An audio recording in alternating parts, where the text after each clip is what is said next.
morning everyone. Welcome to Malu the Gardenera Vlog. So for all my subscribers, thank you so much sa pag-subscribe sa YT o sa YouTube ko. Thank you so much. Ayan. So for today's video, i-flex ko lang yung aking mga large fall, yung large fall at saka yung medium fall or Phalaenopsis. Ayan siya.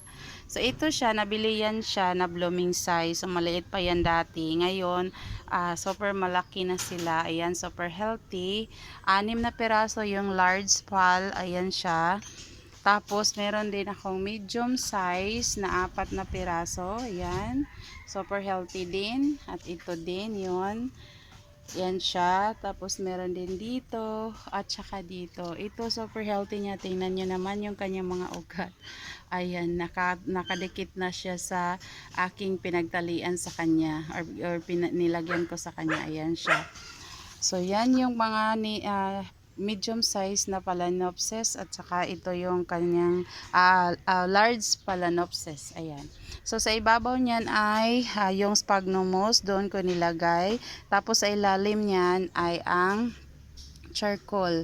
So yan. So meron na yung mga bagong roots or mga bagong ugat, new roots. Yan, super healthy sila pero hindi ko pa nakita yung actual talaga ng kanilang kulay or color ng kaniyang mga bulaklak. So nagwe-wait pa ako kung kailan siya magbulaklak. Ayan, super healthy nila. Tapos twice a week lang ako magdilig sa kanila, lalong-lalo na pag basang nagmoist pa tong ano sa kanila, hindi ko pa sila dinidiligan. Pero kapag dry na itong sphagnum moss na nasa ibabaw, ay dinidiligan ko na sila. Ayan, morning sun lang po ang makukuha nila dito. Yan, dito, yan, morning sun. So, yan, so far po, healthy sila. Sana makita ko na ang kanilang mga bulaklak para naman, mano ako sa kanilang mga bulaklak. Yan. Paborito ko talaga ang Phalaenopsis. Kaya tuwang-tuwa ako na nabubuhay talaga sila dito sa akin. Akala ko ay hindi sila mabubuhay. Pero yan, healthy naman sila.